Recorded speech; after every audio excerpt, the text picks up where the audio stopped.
अब हम भाग 4 में पढ़ेंगे धारा 57 प्राथमिक साक्ष्य। भाग 4 में हम पढ़ेंगे जहां किसी इलेक्ट्रॉनिक या डिजिटल अभिलेख को किसी कंप्यूटर संसाधन में एक से अधिक भंडारण स्थान में भंडारित किया जाता है, ऐसा प्रत्येक स्वचालित भंडारण जिसके अंतर्गत अस्थायी फाइलें प्राथमिक साक्ष्य हैं।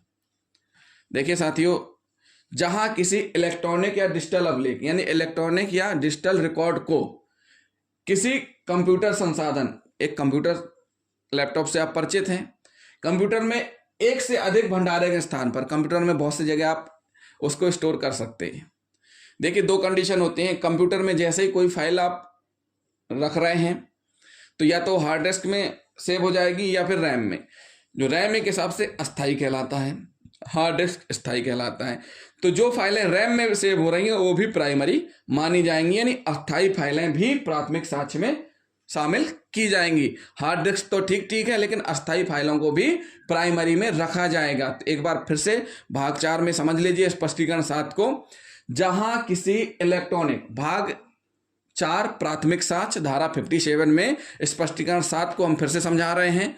जहां किसी इलेक्ट्रॉनिक या डिजिटल अभिलेख मतलब डिजिटल रिकॉर्ड को किसी कंप्यूटर संसाधन यानी कंप्यूटर में एक से अधिक भंडारण स्थान पर, कंप्यूटर में आपने देखा होगा कि ABCD करके स्टोरेज बनी रहती है कि आप कौन से उसमें रखना चाह रहे हैं। आप उसमें माई कंप्यूटर में जाएंगे तो आपको पता चल जाएगा कौन से स्थान में रखना चाह रहे हैं। भंडारण स्थान में भंडारित किया जाता है ऐसा प्रत्येक स्वचालित भंडारण जिसके अंतर्गत अस्थायी फाइलें हैं। मतलब ऐसा प्रत्येक भंडारण जहां आपने कंप्यूटर के अंदर उस रखी हुई हैं और वो अगर रैम में भी हैं तो भी वो प्राथमिक साक्ष्य कहला जाएंगे, क्योंकि अस्थायी फाइलें कहां पर मानी जाती हैं? रैम में कहलाई जाती हैं। तो वो भी प्राथमिक साक्ष्य की श्रेणी में कहलाएगा।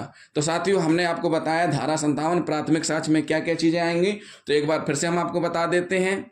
कोई दस्तावेज कई मूल प्रतियों में निष्पादित हो तो एक मूल प्रति उस दस्तावेज का प्राथमिक होगा। दूसरी कंडीशन ये है, प्रतिलेख हमने बताया, चेक के माध्यम से हमने उदाहरण दिया कि चेक में अगर ड्रावर साइन सामने करता है, पाने वाला पीछे करता है तो ओरिजिनल माना जाएगा। फिर हमने आपको फोटोग्राफ कॉपी वाली बात बताई कि अगर प्रिंटेड निकाला जा रहा है तो उसकी मौलिक प्रतियां कहलाएंगी, लेकिन अंतर्वस्तु की प्राथमिक साक्ष्य नहीं कहलाएंगी। क्या कहलाएंगी? मौलिक साक्ष्य होंगी, लेकिन मूल की द्वितीय साक्ष्य होंगी। फिर हमने आपको इलेक्ट्रॉनिक अभिलेख सृजित या भंडारित के बारे में बताया कि अगर उनको एक साथ किया जाए या सीरियल बाय किया जाए तो भी वो प्राथमिक होंगी।